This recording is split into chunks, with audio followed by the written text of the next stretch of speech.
Today's discussion is all about matters security, and we'll be looking towards, indeed, how does the Supreme Court, of course, a full ruling on the petitions implicate, especially not only on national security, but also on your security. We'll be, of course, starting in from the judiciary, just looking towards that ruling that we expect today, looking at also how the GSC responded yesterday, and also just a few of other security stories that we'll be following up for you, especially from the counties, even as we take this forward.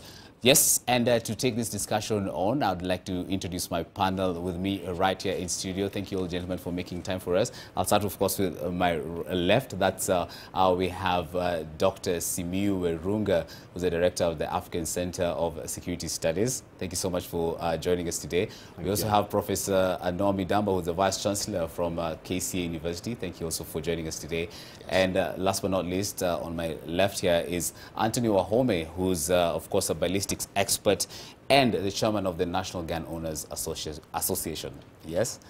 All right, thank you. And we should be starting right now. I just want to get your quick reaction, especially from Dr. Simiyu Werunga. So, a lot more. I think yesterday was a busy day, I should say, especially attention centered around the Supreme Court. Of course, we had them responding to that, allegation that, hey, of course, I would say the mudslinging that has been, of course, taking place, of course, to the judges, of course, some of it going really personal, and the JSC maintaining its stand that, of course, we do not allow anyone to dictate to us how to to guard the rule of law. Of course, we are ready and willing to defend the Constitution. Let me just get a quick reaction from you into this, and of course, even the protests that came after that. Dr. Civic. I don't know what you want me to speak about. Is this the security of the judges? I'll just want you to just look at, exactly, if you just give an overview into what really stands out for you, even, as the, of course, the Supreme Court, after the GAC, of course, mentioned to the country that, how we're looking towards going ahead, that, there's an independence of the judiciary. From your feeling, what stands out for you? For democracy, some of us who believe in democracy and the rule of law, that was a fairly good stand from the judiciary. Of course, they've been intimidated, they're being dragged through the mud. And this I speak, Cliff, in this country these days, even when you say something that is very objective, people look at your name first. So I want those listening to know that I speak as a Kenyan, not as a NASA member, not as a Jubilee member. And I think we need to walk away from this idea that these days in this country, if people see the name Wahome, however objective Wahome is, Wahome will be branded a Jubilee first. So let me speak as a Kenyan, and this must be very clear. We've come a long way. Some of us who are at this age, we've seen this country go through several dynamics until where we are. And I think what we are seeing from Justice Maraga is shocking people who never really knew who he was. And the fact that he comes out very strongly as compared to the other Chief Justice, Mutunga, who people had a lot of hope in terms of withstanding political rigmaroles, we see a judge who says and who believes in what he says. And therefore, for us to have a country that is stable, a country that believes in law, I think that stand is very good. Notwithstanding all these petitions that are coming from left, center, right, which to me, and I can be corrected, I think the decision that the judiciary made to annul, or is it to annul, the presidential elections was a shocker to many Kenyans. We are not used to people standing against governments and making decisions that we are not used to.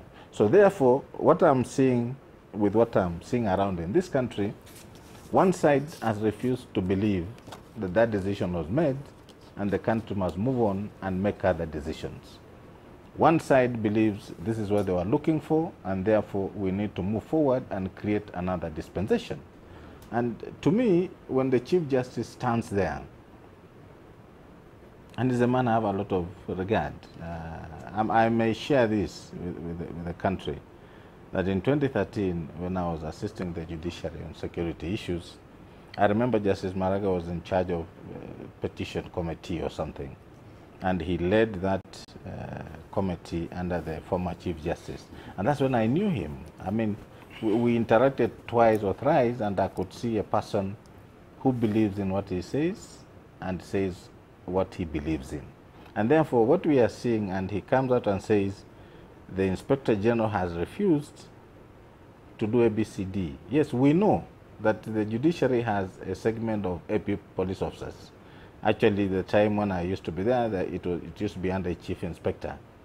But there's also that personal issue that when you see threats levels increasing on the persons of the Supreme Court, I think it's incumbent that when the judiciary asks you to increase the number of police officers because of ABCD, I will not expect the Inspector General to question or to ask reasons why. We know what the temperatures are in this country. We know how politically fluid the situation is. And these are the moments when a man, deranged man, can decide to do something. And by the time we explain to the country that this person is deranged, the consequences will be beyond what we are imagining now. Yeah. So I want to imagine that the Chief Justice is correct. If he demanded, and as the judiciary demanded, I think the Inspector General should have reacted and did what they asked for. Because all these demands from the judiciary are pegged on certain assessments. In spite of what they already have, I'm sure it was assessed and agreed that we needed more than what we have. And therefore, we need to take care of our judiciary because, like I say, in the security sector, the only other unit or arm we depend on now is the military. And therefore, on the political aspect of governance of this country, people have started regaining confidence in the judiciary. And therefore, we need to work to look at it as one of the arms that is, to some point, delivering to the Kenyan people. Right. And therefore, we need to agree on what they are saying, even if we feel, I mean, the members of the judiciary are Kenyans. They have relatives, they have friends, notwithstanding what people are saying, but I think on the aspect of their decision, on the aspect of their stand, and the fact that they were asking for more protection should have been taken up very seriously for the sake of this country. All right, we'll come, of course, to that, into the way forward and to really how this is also looked, nationally. Just and Professor Midamba, your reaction to yesterday's statement by the GSE. Laban, let me add to what my colleagues, Captain Werunga, has just enumerated.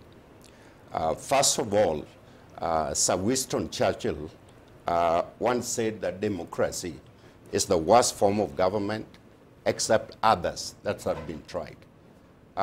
Kenyans have voted for constitutional democracy, which called for three arms of government: the legislative, the judiciary, and also the executive. In the recent election we have produced three heroes. And here are the names of the heroes I want to name. First is President Kenyatta, Uhuru Kenyatta, for accepting the judiciary decision and conceding to follow the process that is required of constitutional democracy. The second is the Right Honorable Raila Amolo Odinga for choosing to go through the court system instead of the street.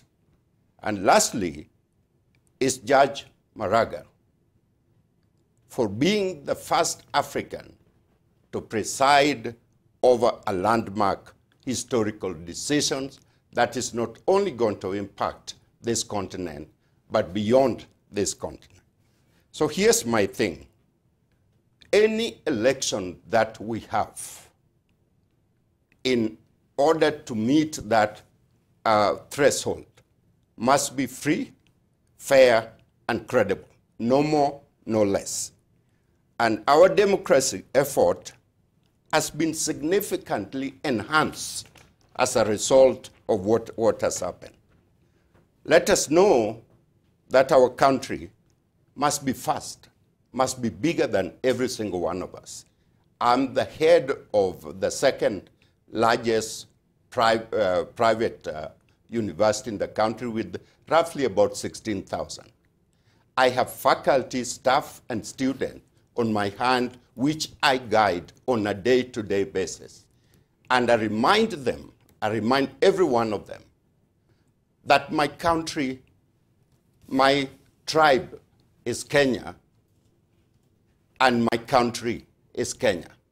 And I'm not just saying that for people to hear. I'm saying because I truly believe it. Indeed. I live overseas for over 30 years in America. I've traveled than most Kenyans will ever do around this world. And I love this country dearly. Going back to what Captain Werunga said, it is easier for Kenya to peddle accusation across the divide. It is them looking at your middle name or your last name and say, okay, Wahome is so-and-so, and therefore it's going to behave so-and-so. Yeah. This is not the kind of country and the kind of civil dialogue that we need in our country. Our country is hurting right now. The economy is hurting. And people need to rise to the level of what is expected of a constitutional democracy. We need to pave a way for our future tomorrow. And we have to do it right now. There is no any other way. Thank you, Prof. I'll come back to you, of course, on just a way forward, especially today being, of course, the full ruling. That has, of course, has drawn a lot of attention, of course, both locally and internationally. Yes, as Captain has said, indeed, it's not about your name, Wahome. It's you're speaking as a Kenyan. So what really stands out for you, even, of course, with this, the JSC giving the report and the protests, and, of course, the IG, of course, the Inspector General of Police was responding and saying, we've provided the judges with enough security. Well, thank you, Cliff. I think for me, the Constitution is very clear in Chapter 4 in the Bill of Rights, as far as freedom and security of every person in the country is concerned. And it basically talks about every person has a right to freedom and security of the person. And it goes down to elaborate exactly what it means. And for me, I don't want to confine myself to the issues of JSC and IG, but I think both parties are aware of what their role is as far as, giving public, what's the word? Security, just confidence is concerned. And I think I have a lot of confidence in both sides. And I believe the IG knows what his role is. And I think what the Chief Justice was requesting for was a beef up. And I didn't think it needed to go into, the fight needed to go into the public domain, in as much as I think the IG has shown his credibility in the past, and I expect that he should be able to do the same going forward.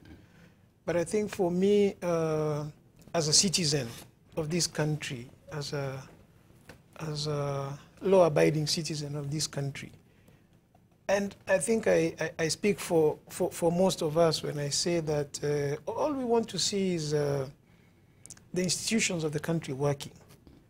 And I'm not in any way trying to castigate anyone, but I believe the rule of law must be upheld by everyone, and I think the President has shown the right direction. He has led in the right direction as far as that is concerned. And to me, it's not... The country is at limbo, things are not moving. Everyone is saying, oh, well, let's wait. I mean, speaking from a business perspective, really, everyone would say, let's just, hold a bit and wait for the elections. So at the same time, we would want things to be a bit fast-paced. Correct, but I think some things take time, and we're in a place as a country where we've not been before. And I think as a citizenry, we need to give a chance to the process and just see the process to the end. I know everyone is saying, businessmen are saying this, citizens are saying this, everyone is, but I want to look at the positive aspects of all this and just see institutions being enabled to function as per the provisions provided for in law. Okay. Dr. Werunga, you mentioned that, of course, you dealt a lot with the Supreme Court, especially in matters to do with security. What was your assessment? We ran this story yesterday of protests right outside the Supreme Court. Of course, it's allowed. You can, picket. But some, of course, the reaction on social media say that maybe they were, it was, or, if the opposition were to do the same, really, we would have seen a different scenario. What is your assessment on that, and what do you expect today, even as they issue the full judgment on the petitions? I just want to revisit what I was saying. You know, those comments are made by people who fall in different political contexts. For as long as they didn't destroy any property, for as long as they didn't cause any obstruction to other Nairobians, of course they did, but in the sense that they have a right to do what they were doing, for as long as it will not impinge on the right of the next Kenyan. I think the peaceful protests are allowed under the law. But probably what the judges were asking is, can it be some meters from the perimeters of the Supreme Court? Of course, the gate was closed, and that is, I believe, because I'm not part of. So therefore, for as long as it was peaceful, I think the law allows that. Not to be boxed into the NASA and Jubilee spheres of politics, the law is very clear about peaceful protests. For as long as they didn't cause any harm, I think within the law they were right. Yes, they went to the gate and we saw some of them trying to push the gate. The police reacted in a manner that to me was fairly good because they were not rough. But if I was standing from the side of NASA, I'll have asked myself, it was, the way you are saying, if it was NASA, you'll have seen lobbing of tear gas. And therefore it is incumbent upon the police also to know that with the current fluidity of our political situation, they must also be conversant to the fact that Kenyans are looking at everything within the two realms of political spheres. And therefore they must try the best they can to deal with situations not to be seen to be favoring one side. So within the law, it was okay. And of course, we are reading that there was a lot of mugging and thefts. That is allowed in a city that has so many unemployed youth. But within the law, they were right, yes, and police behaved fairly well, yeah. Professor Midamba, speaking as a citizen, what would you expect today, even as we say it's a big day for the judges as they issue the full ruling on the petition? Laban, I was and I'm a dual citizen.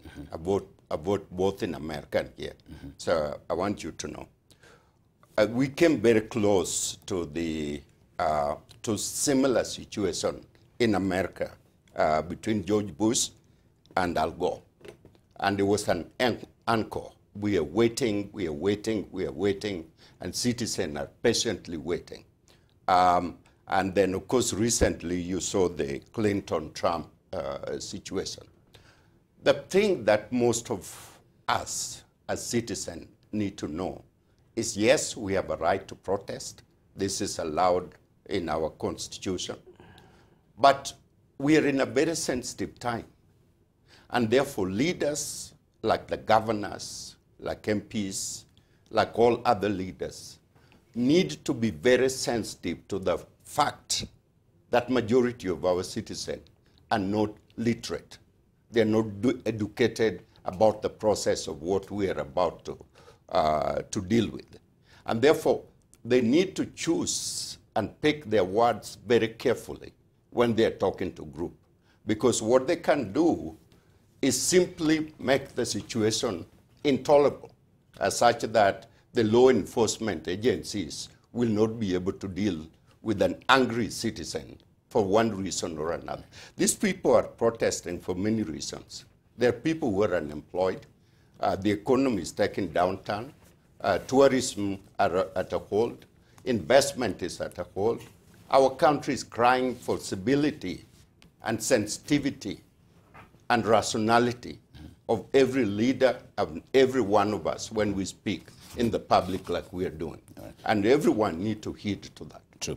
I'll come to that, especially when you mentioned about, about how, of course, the ripple effect that what we saw yesterday has, of course, to the entire country, looking at, in terms of business and politics. And, of course, a lot more on other security concerns around the country. Gentlemen, will be coming up back to you shortly. Antonio's coming to you, actually. What's actually interesting is that you realize is the ripple effect that what happens in the capital, has across the country. Yesterday after the protests, we saw them even just spilling over to other towns in what we said in our story as Jubilee strongholds. I actually know of a family that was, kind of held back in Naivasha, and they could not really travel all the way to Nairobi because of what was taking place in Limuru. So what would you say, especially, will be for somebody? Yes, they might not be in the capital, but somebody sitting all the way, say, for instance, in Nakuru, will be a bit concerned about, what will be kind of the ripple effect, even as we wait for the ruling today. Well, thanks, Cliff. I think as a citizen, as citizens of this country, they have every right to express themselves, but in as much as it does not infringe on the rights of others. And of course, every part of the political divide feels that they have something to express, and that's within their rights. But in as much as that is so, I think we as a country need to exercise some patience and show some tolerance towards, especially the rule of law. For me personally, as a citizen, I'm speaking this as a citizen, we need to give space for the rule of law to take its due course. And I think even the leaders from either side of the political divide need to take charge of their followers, so to speak, to just perhaps indulge them to accept and wait on, what the entire country is looking forward to. Because we don't want a situation where, and we know how it happens, where, one part lights up and people are protesting, it's peaceful. For as long, picketing is within the law as well. And in as much as it's peaceful, I think, like we're saying, what we saw yesterday is within the law, not granted. But I think we need to tell, as leaders, they need to tell their followers that, listen, we're waiting for a process to take its due course. Let's just hold on. Let's exercise restraint. Let's exercise some tolerance, one with the other, so that at the end of the day, where we have been for the last couple of weeks, a lot of businesses are hurting. And a lot of things have come to a standstill. We have investors who are waiting and they're watching to see what will happen. And we want to give them the right picture. We want to give the right kind of image about us as a country, us as a nation, and as a citizen, as a citizenry. I think that's my take. Professor Midamba, you said you handle over 16,000 youth, especially, under your belt, of course, looking at Case University. And speaking to you also as a professor on defense and foreign policy, you have all your campuses all around the country. Correct. And I know it has you worried, especially even Correct. As, the way people would actually say, okay, let me rush to the House and maybe wait for the, the Supreme Court, full ruling in the House. This whole kind of frenzy that goes on in the country when we have a major event taking place. Correct. What would you advise somebody, especially who's watching today, perhaps is just concerned about what might transpire? Laban, I support what my colleague Anthony is just talked about. The country is bigger. Democracy has room for everyone. Nelson Mandela once said that don't judge me by my success. Judge me by how many times I've been down and up. Political process is not a zero-sum game. You win some, you lose some, but life continues. And what we need to do as a citizen, and this is a citizen responsibility, is practice our responsibility as grown-up people, and also as politicians, as leaders, professionals, and urge our citizens to have a civic dialogue and know the game of civic dialogue. This issue about anti-so-and-so and anti-so-and-so, that's no problem. Every Kenyans have the right to vote for the person they choose. Both President Uhuru and Honorable Raila has supporters from across the divide, from across ethnic groups. It is not one uniform. Yes, there are counties that are more leaning toward the other. This is acceptable all over the world. In America, there is red state and blue states. That does not mean Democrats don't get a vote in red state. And sometimes it flips over a period of time as people engage much more closer and as new leaders come. It changes.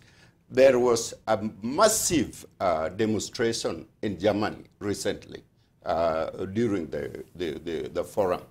And there was, police went in, they managed law enforcement without one person dying. There was a huge demonstration in South Korea regarding the president, protracted demonstration regarding corruption. But there were no person that died in the middle of it, or breaking through the stores to grab things and that kind of thing. What we have a huge unemployment. We have a number of youths who are jobless on the street. If you give them opportunity, of course they will destroy the properties. Of course they will sabotage the situation we have. Finally, last night I escorted a group of friends from the US who were visiting the country. They are both prominent businessmen and scholars. The last word, what they said before they depart, what a beautiful country. You have to go out to this country to look back and reflect on what we have. And what we have, we can destroy it by one act alone, which we have control of. Dr. Werunga, looking at it, I know from a different sides, of course, many people will have different allegations, maybe different opinions on how the country is. But just take for us a pulse check into the current situation of the country. Your own assessment. I think this is just an independent assessment on the country's security situation. I don't know if you want to give a number, perhaps on 1 to 5, or is there any among, kind of your profession, like looking towards how do you assess the security situation in the country, especially at this time? I think... let me start from far.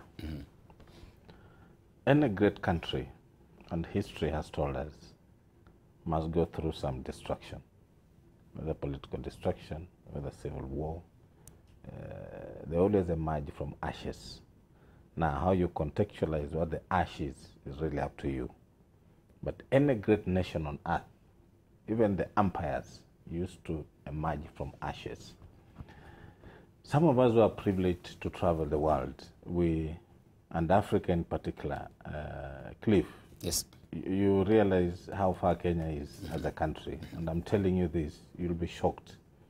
You go to some countries in Africa and you ask yourself, am I in Garissa or am I in the capital city of that country?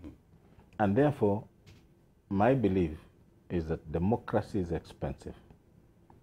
Democracy must be alive to thrive. Now, that does not allow us to accept things the way they are just because we want peace, we want cohesion. No country can be cohesive unless they go through a process of reconciliation. Kenya has had its own things, problems. 2007 was like the tipping point, but we didn't tip. Let me give you this analogy of a lion. Most lions are never man-eaters until it eats one human being. Then it becomes a man-eater. So it will always be looking for human blood to eat. This country in 2007 was on the tip. We never really tipped. Why am I saying this? Because I've traveled in Africa and I know how great this country is. When you look at the world geopolitics, Africa is divided into 4. So we have Egypt in the north, Nigeria in the west, Kenya in the east, South Africa. So you must understand that we are taken to be a very crucial country in Africa. The US Embassy is the biggest in Africa, apart from South Africa. And you must ask yourself why the US decided to make Kenya's embassy the biggest in Africa. you know, during the Cold War, Kenya was one of their serious partners in terms of engaging. So we're a great country. And therefore, for us to pretend that we must be seeing things and accepting things to move, I don't think that's the way we should go. Kenya must face the challenges that we are facing. Kenya must deal with the issues that are facing this country. And Kenyans must accept that we must deal with those things if we move forward. Why am I saying this? Because Mr. Wahome has said business has stalled, investors are not coming in. Yes, but we must emerge from this crisis as a successful nation. We cannot gloss over this and say, because we want the business people to you know, Cliff, I don't agree with that. I know most Kenyans will not agree with me. Yeah. But we must emerge from this successfully, so that we never see this kind of thing in this country again. Our children, our children's children should never go through this again, because Kenya has the capacity to withstand what we are going through. So we call it a necessary pain or necessary it is step necessary going pain that we must go through. And I know as a country, we have the capacity to go through this and emerge a very strong nation. And therefore, to me, maybe we need to go through this. And but for how long? That's a question. For how long? No, it doesn't matter. Greatness has no time limit. Greatness is a process. And that emerges from the ashes. Maybe we could actually... No. What I'm trying to say is, this process we shall go through. And it's a very short process. Between now and December, I can tell you, if just our politicians and Kenyans accept that we must go through this process, by December this country will be calm, it will be forging forward. True. Now, when you look at it in the context of national security, the way we are polarized, and most Kenyans will not maybe like what I want to say, if anything happened to this country, and the people think we have a police service that will take care of this country, that we have a military that will take care of this country, I can tell you here and tell Kenyans, those services are as divided as we are. You just need a trigger to go into a civil war, and you might never have the police, you might never have the military we are talking about. Therefore, we must be very careful as a country that we go through this process, emerge a success, and remain a credible nation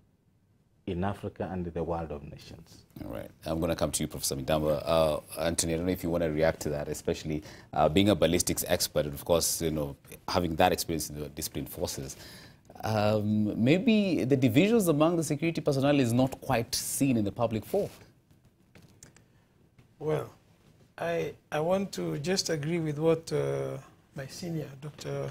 Simiyu, has said. You know, Kenya has the capacity to withstand what we are going through. And I think, as far as the police is concerned, my belief is that the police at all times should maintain a relationship with the public that gives reality to the historic tradition that the police are the public and the public are the police. I think the police are the only members of the public who are paid to give full-time attention to the duties which are incumbent on every citizen regarding public welfare, public safety. So, in a sense, you know, the role between the citizen and the police, and that borders a lot on, you know, I think I'll just stick to the police, but there's a role that the police have to play, but there's a role that the citizens have to play. Of course, the police, by nature of their duties, are supposed to serve the government in power, and they're not supposed to, in a sense, declare what their political inclinations are. But they're supposed to serve the citizenry, because the citizens are the ones who pay their salaries, they equip them, they you know, through the taxes. But having said that, I think the relationship between the police and the citizens, and what, of course, has been referred to as community policing, the Nyumba Kumi initiative, all these things are, in my opinion, they need to be relooked, because we've talked about them for so long, but I don't know whether you know your 10 neighbors. Well, some of them. Some of these things are very good on paper, but I don't think they have been realized. But having said that, I think I just want to agree in a very strong sense what my senior has said. You know, we have the capacity to withstand what we are going through, and we must withstand it. We must weather this. We must go through it and come out better. Okay. And I'm a man of faith. I'm a man of faith. I'm born again. I believe that, you know, God watches over this country. And several people have prayed, several people have fasted, several people have given their everything.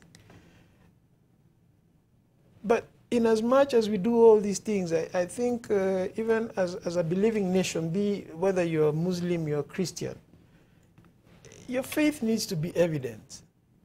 You know, the Bible talks about faith without works being dead. What are these works? You know, what are these works that the Bible talks about? I think as a nation, we talk about being 80% Christian, and but the reaction, what's on the ground is a tad different. It's only good on paper. Yeah. Yes, it's only good on paper. It doesn't reflect when you look at the nation. Professor Midamba, your reaction to that? Laban, I agree with both of my colleagues very much. And let me just say two things.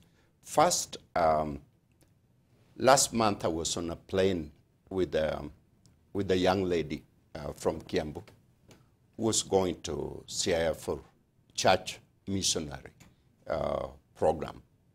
And as we engage, because I sit next to her, so as we engage on the discussion, and she told me, Professor, I'm very anxious.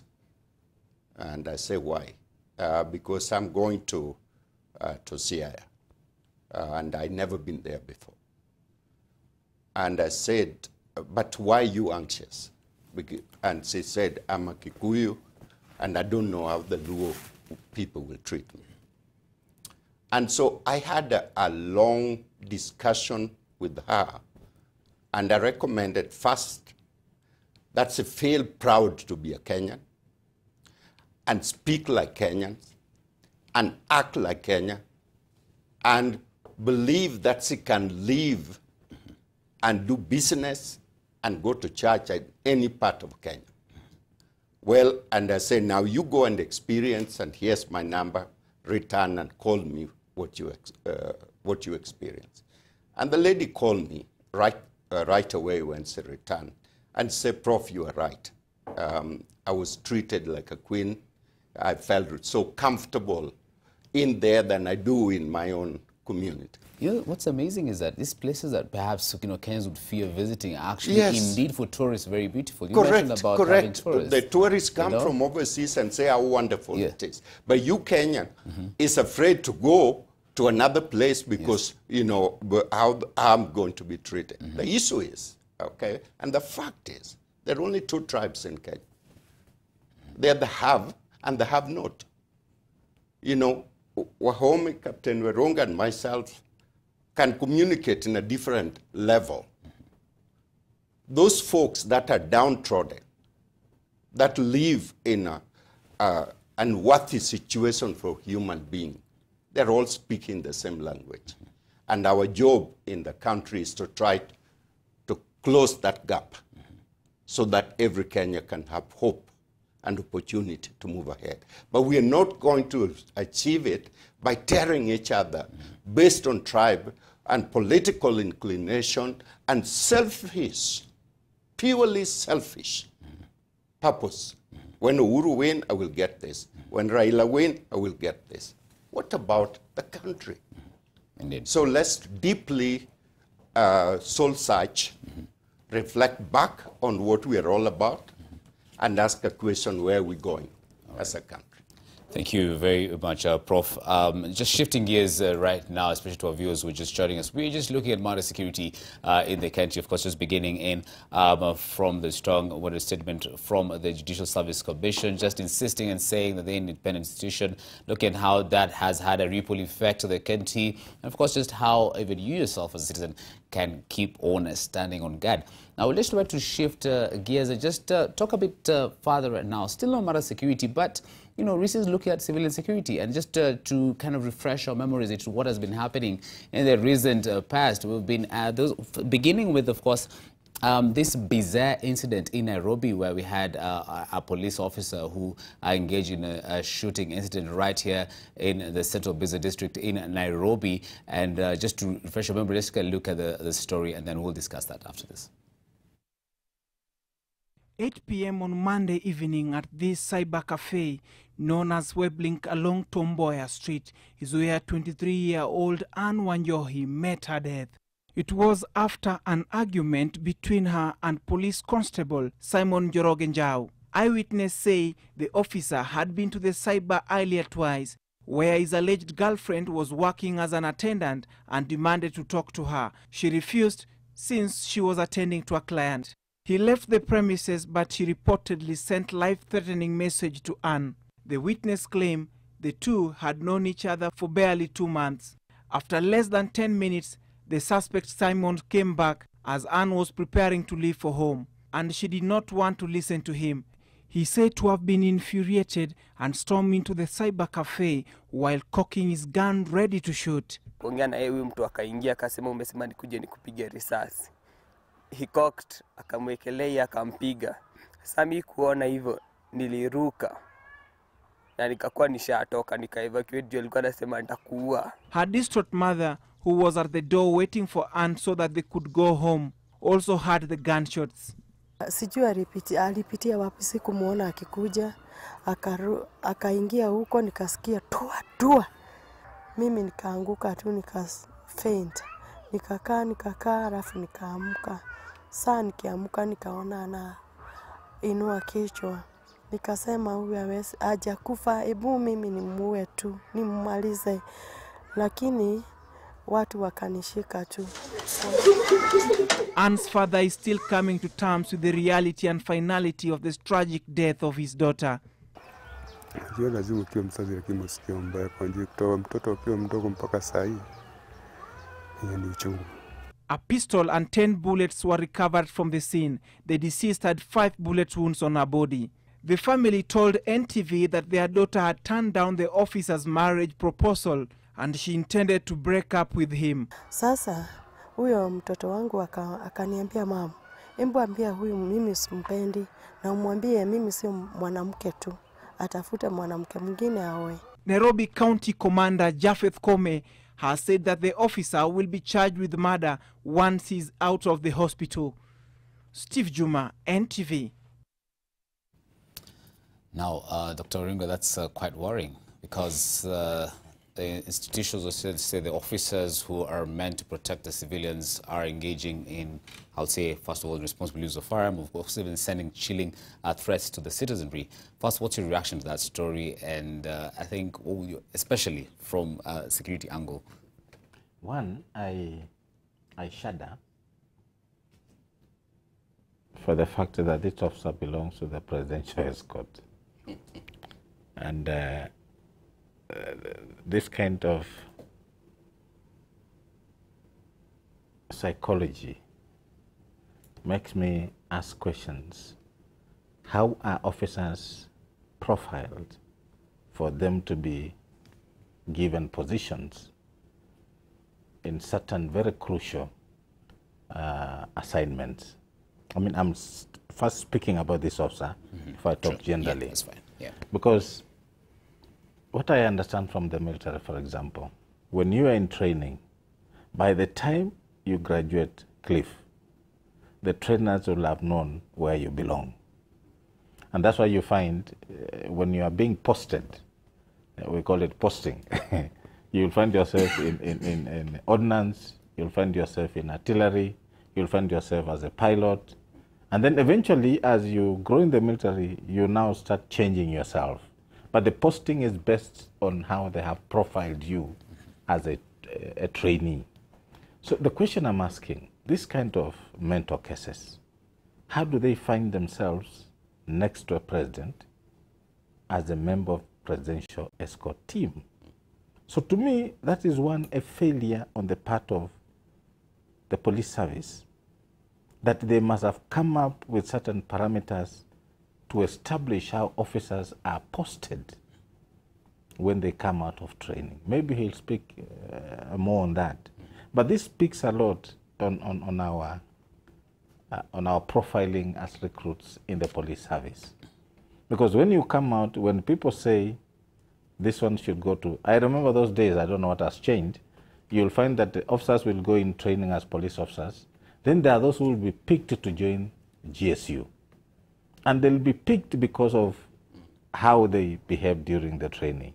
There are those who will be picked and be posted to CID because of what they did those days. Now, I don't know whether things have changed because I don't have the inside story.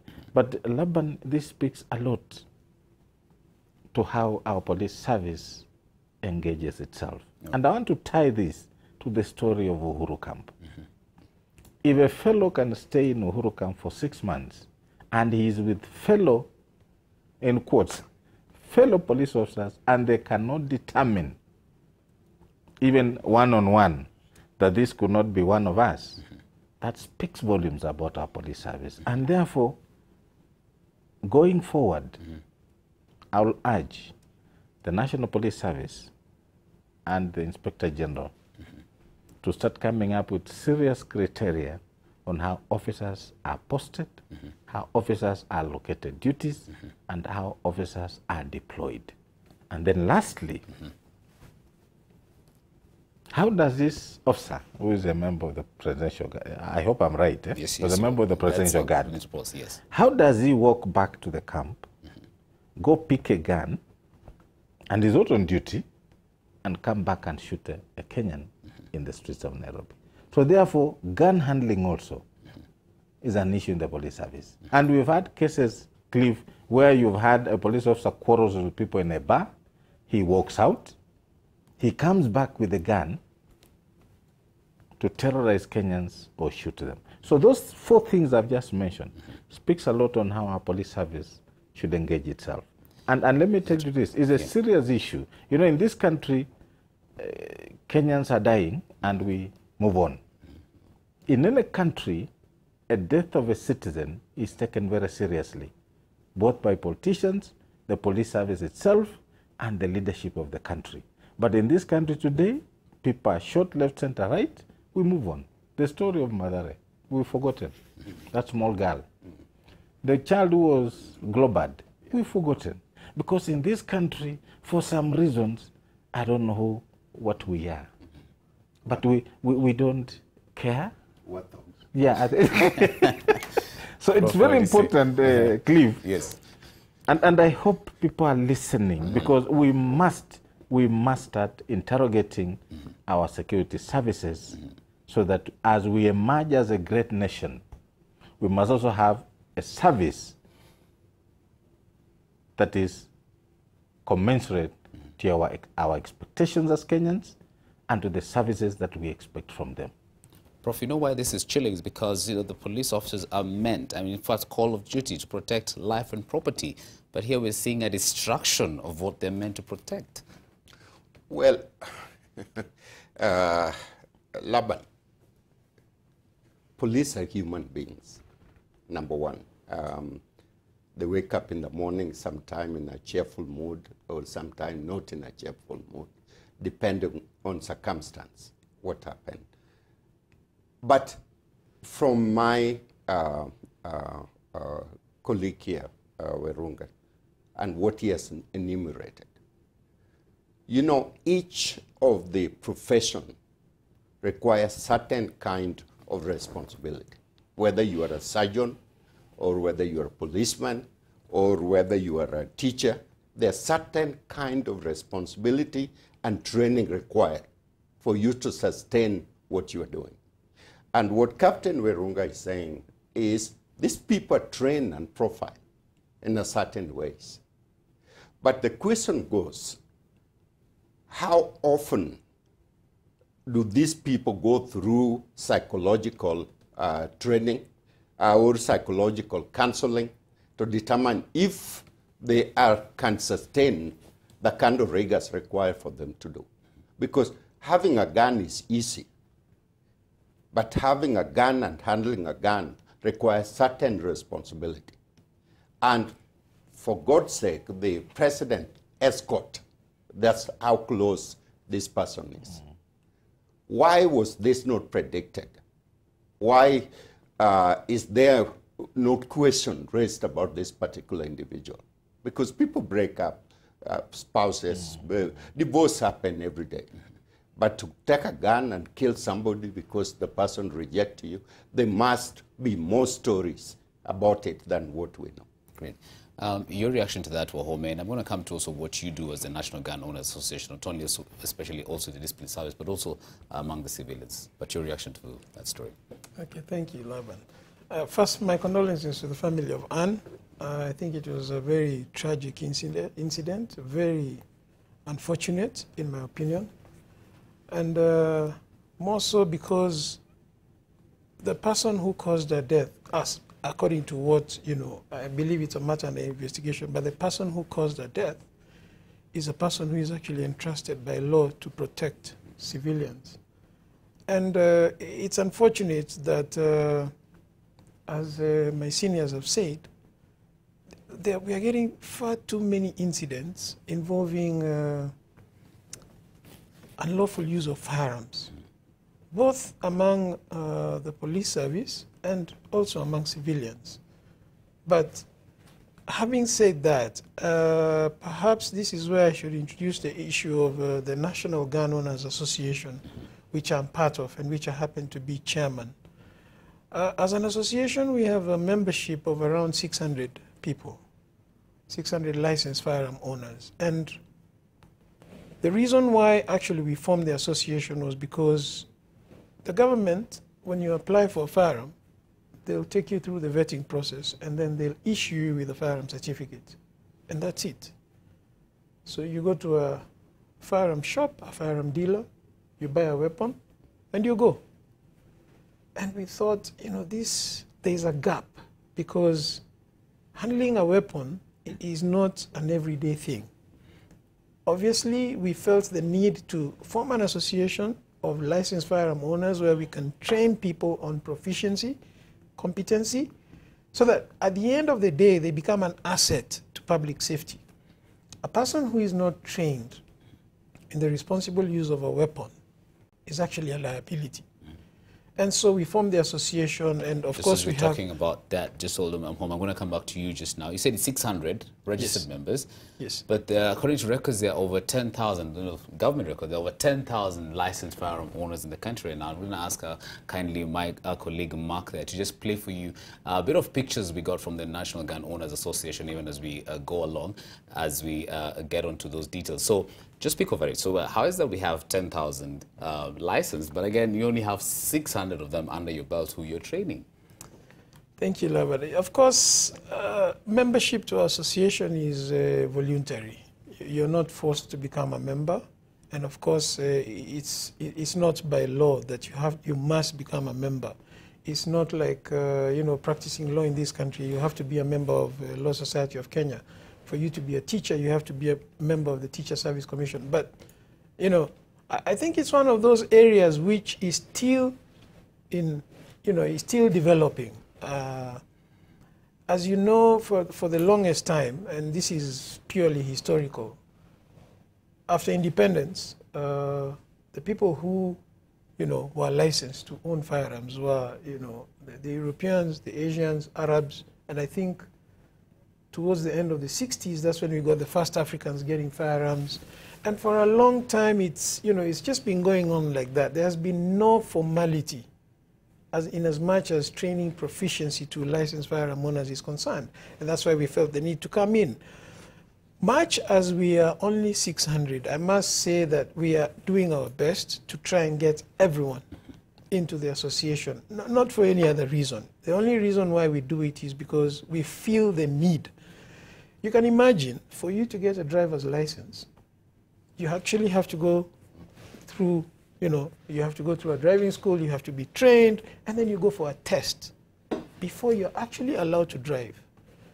But for a firearm, you just apply, you're given, and you go. Now, between the two, I'll leave you to judge which is more dangerous, especially if you don't know how to use it. Yeah.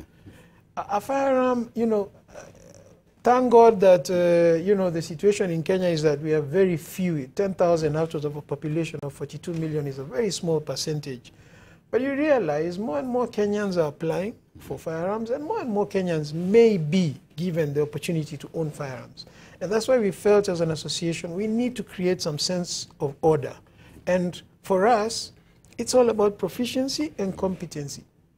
And perhaps I'll say at this point that, you know, during the Westgate siege, quite a number of us actually on that day were at a shooting competition, which we had organized. And it's a monthly shooting competition. And of course, we started getting phone calls, this is happening, and we all left. And we all went to Westgate.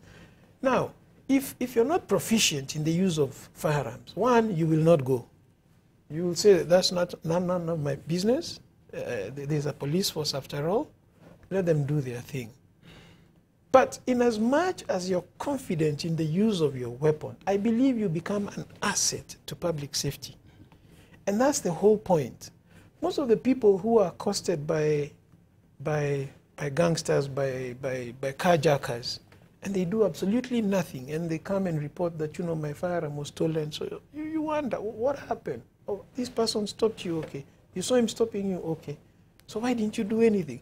It's because they are not proficient in the use of their weapon. So they are not sure that when they produce their weapon, they can actually use it to defend themselves and their families. And so they'd rather wait and be a sitting duck and let the weapon go and we leave, I leave, that's a good. But having said that, I think as far as responsible use of firearms, and that's our biggest tagline, that's what we go by, responsible use of firearms. It's unfortunate that, and by the way, in our competitions, we also invite members of we have members of the Kenya Police Force. They come to all our competitions, the prison service, It's sensitive to mention it's a competition because top of mind to any civilian will think maybe perhaps this is actually a threat by having that gun. But Wahome, I want to just react to what Dr.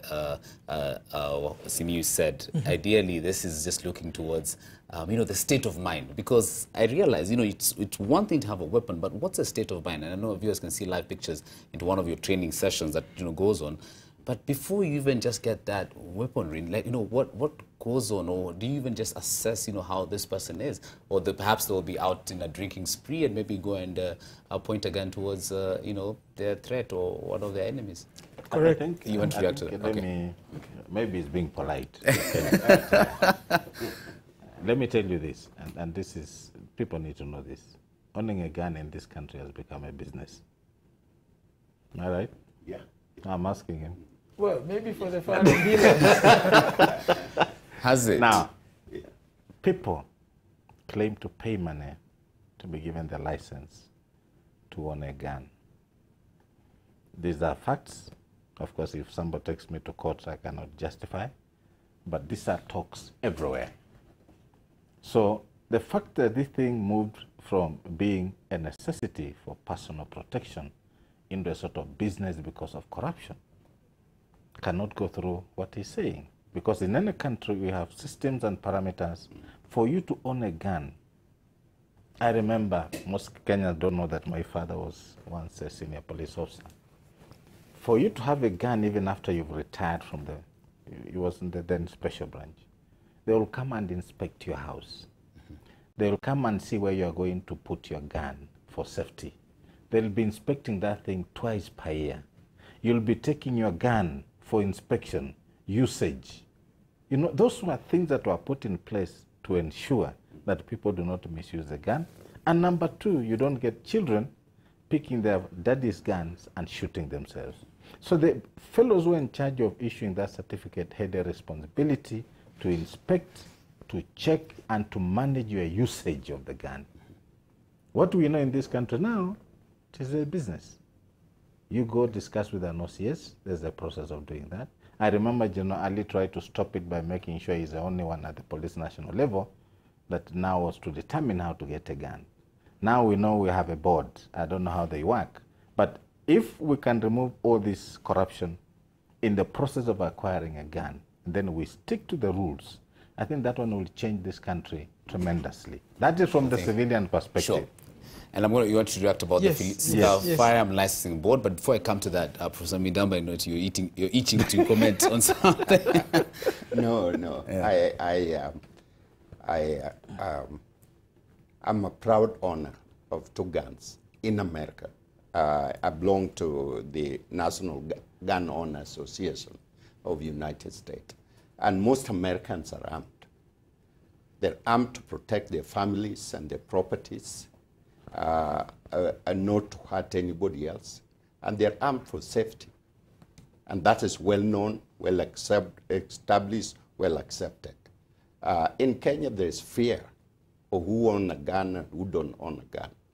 And so the point is what, and I'm very proud, Anthony, for the effort you people are taking. Because it is one thing owning a gun, and it's another thing having the responsibility of knowing how to use it and also how to keep it based on what Captain is saying. You know, so we need to be sensitive about that. We don't need to be overly reactive. There are a lot of guns and licenses that are out, you know, in the streets. Okay. That is almost in every society. There is that kind of situation. Wahome, your quick reaction on the Firearm Licensing Board. And I'm going to go to perhaps, Michelle. just to reassure my senior, Dr. Werunga, the process is still exercised. And every year, of course, as you go to renew, and of course, before you are issued with a license, it is mandatory for your OCS to come and inspect your safe, and there's a form that they need to fill. I think every person who has acquired their firearm license in the legit way have gone through that process. In the legit way. In the legit way. I'm saying Keyword. that because there are those who have not acquired in the legit way. Yes. And there's a part for him to sign, Yes. to say that he actually inspected it, and that forms part of your file True. at the Firearms Licensing Board. So I think that having said that, I think that is done quite well. But again, we talked a bit about, Prof here talked about, and also Dr. Werunga talked about profiling. And the one thing, in my opinion, that I feel, you know, is missing is a psychiatric evaluation. I don't know whether it's going to be annual. Perhaps the experts can help us here. But a psychiatric evaluation, not just of civilian licensed firearm owners. I think we have far too many incidents in the police force, in the military, you know, where an officer, for whatever reason, loses his cool and decides to use a weapon against either members of the public, like we've seen, you know, in the case of the incident of Anne.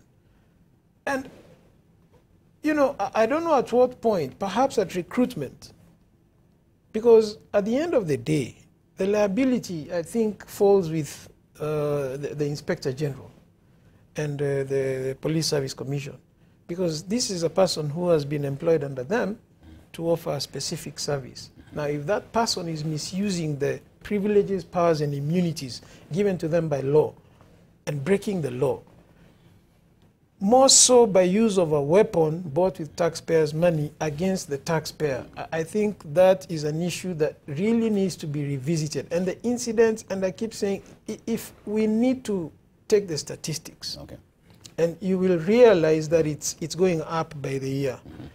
And of course, as a responsible civilian licensed firearm owner, what must be very, very alive to each one of us is the fact that you can only use your weapon when there is imminent danger.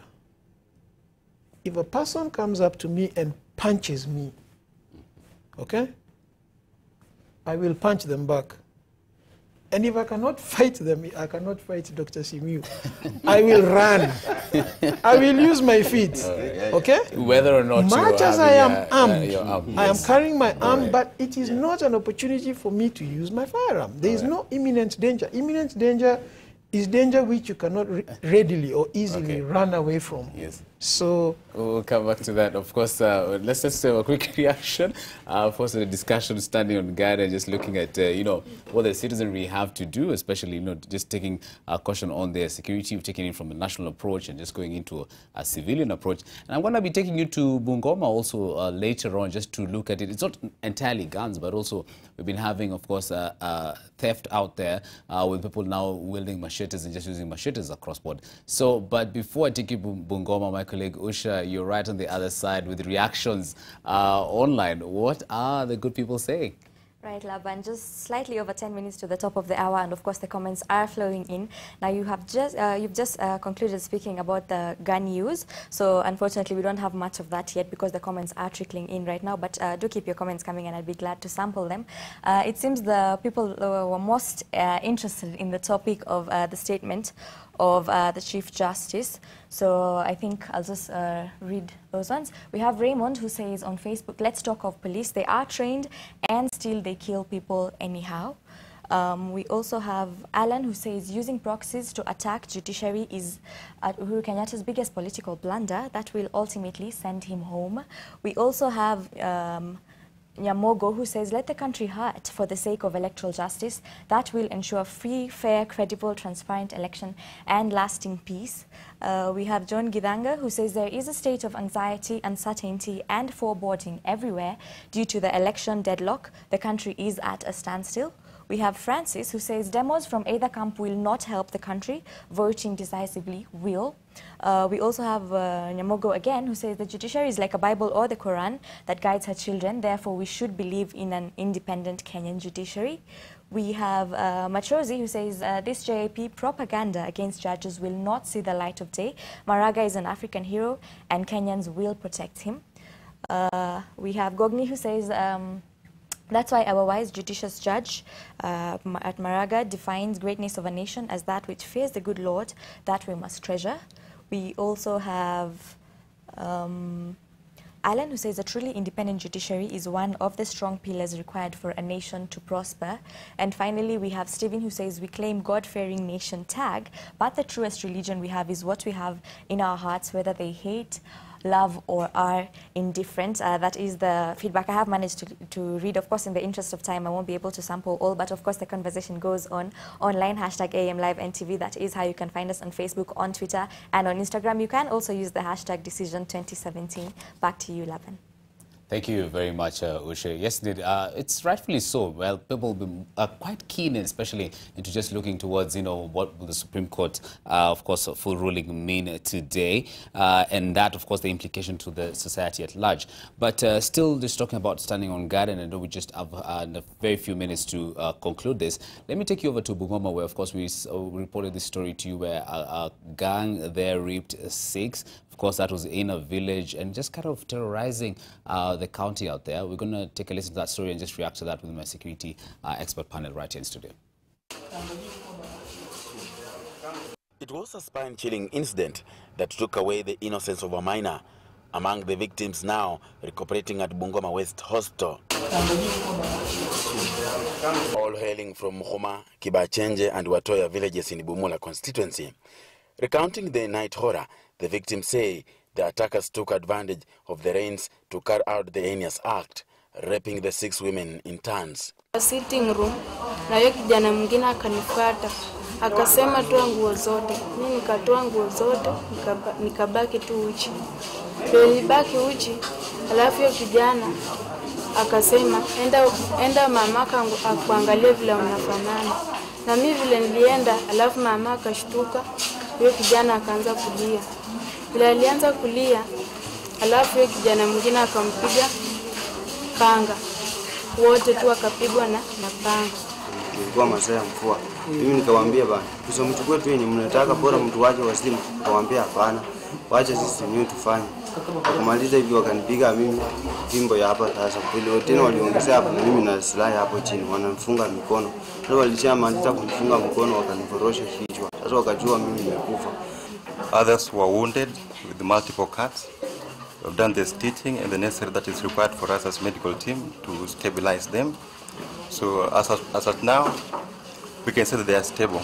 We're just waiting their recovery. The heavy downpour drowned their screams as the gang took turns to rape the helpless women. And those women who resisted were left with serious machete injuries. Tena tukakuta wengine wametoka watoya kule kabla. So nikawa nimeconnect kwamba wale ambao waliumiza hao mama wa Kibachenje ndio wale ambao walikuwa tena wameumiza wale watu wa watoya. The gang was on a deadly, not only assaulting the villagers but also asking for either money or motorbikes. Frederick Wabwile now in a coma for having been forced to take poison. They're supposed to be admitted to be attended as an inpatient because we need to observe them the next 24 to 48 hours to ascertain their stability. Police through Bungoma County Commissioner Joshua Chepcheng say they have already mounted an investigation into the matter. Zakis Masame, NTV, Bumula, Bungoma. But of course, just looking at matter security, the idea is indeed it is not really at the capital, but right across to the county level and right to the villages. You know, Kenyans are concerned, Kenyans are worried. You might say perhaps an issue of unemployment, and I'd just want to get a quick reaction from my expert panel here in studio. Also, as they give their reaction to today's, of course, Supreme Court ruling, which Dr. Werunga, as you say, it's going to take quite hours. So over to you. I think first I must declare my interest. Bungoma is my original county, although I live in Trans Nzoia now. We wish them quick recovery. But this is what I want to say. This is not the first time Bungoma is finding itself in this situation. I remember the first time we had this kind of a wave of crime. Some of us who happened to have that home, we suggested many things, and we were thinking at that time the then governor, who is the speaker now, Ken Lusaka, will probably look for some people, and we are not looking for work. We just want to return to society, to sit down and assist them in thinking through what they need to do. Cliff, Bungoma has this kind of vicious crime. Actually, I use the word vicious because they kill, they molest, they are now poisoning people, they rape, they burn houses. So the thing we were asking ourselves, what is this kind of thing that have fellows committing crime that is beyond measure? And even as we speak from the national level, I think we need some thinking through of this Bungoma thing, because it's not the first time. Unfortunately, it might not be the last time. And therefore, even from the national police perspective, we might want to condemn the county command on the ground. But you realize these people are committing these things in the villages. So there could be something more than we know. And it can only be tackled at the county level so that we involve the Kenyan people. My friend Wahome said we should be looking at community policing. We should be looking at Nyumba Kumi. But you see, this must be structured in a manner that they are proactive to the communities of Bungoma County. This, I think, I challenge the county government of Bungoma. I know national security is not one of their purviews, but they can also assist in coming up with programs and fund those programs to empower the people of Bungoma County to deal with their own security together in collaboration with the national security organs. Right. This, to me, should be the answer to that problem. And today's Supreme Court ruling? Yes, I don't understand. I want to relate this to the demos. I don't understand what the demos are meant to be, but you know the verdict was given. Today we are going to hear the nitty-gritties of what the judges meant. And I think by the time we are done, hate me or like me, if people are going to be incriminated in this, what do you call it now? It's not a judgment. What do you call it? It's a full reading of the... The full reading of the judgment. judgment. Yes. I think heads should roll. And I said this country has a capacity to go through what we are going through. We must hold people to account, and we should not allow this country to be taken through shenanigans just because we want peace. There's no peace without a process. And therefore, when we hear this, Cliff, if people have to be fired, let them be fired. If people will not be found culpable, then we must accept the verdict the full reading of the judgment, and the country must go through the process, and we emerge out of this as a great nation. Thank you. Professor Midamba. Laban, this is a defining moment for all of us, Kenya. And all of us should ask a question. Should we continue to take for granted and sabotage the hard work and what we have won as a Kenyan people? Or should we soul search and turn to each other and singly look forward to accelerate our development trajectory, which deal with the issue of security in and bordering Kenya, and become one of the first African developed and industrialized country? Yes, we can do it together as people, but every single one of us has to take part in that. Thank you very much. Wahome, your closing remarks, sir.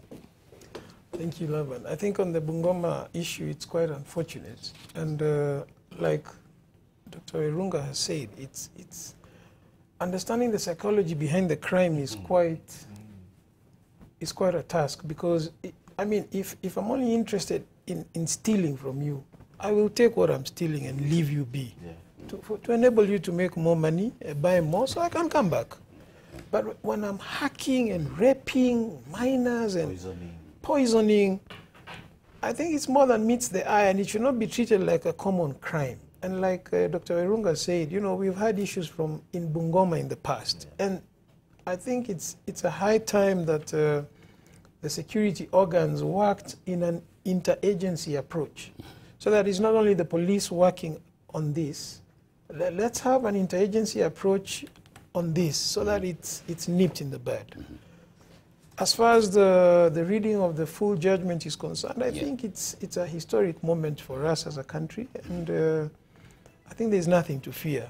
We're all Kenyans. It's good for Kenya, and it's an opportunity for us as Kenyans to go to the next level, and an opportunity for all leaders in the country to show true leadership, and you know, steer the country to the next level. Gentlemen, I could not be ever so grateful. Of course, Dr. Simiyu Werunga from the Africa Center of Security and Strategic Studies. Thank you very much. Also, Professor Midamba, Vice Chancellor from KCA, and also Professor of Defense and Foreign Policy. Last but not least, Anthony Wahome, Chairman of the National Gun Owners Association, and also a businessman, giving in a voice and, of course, perspective from where they sit, just looking at how do you also stand on guard.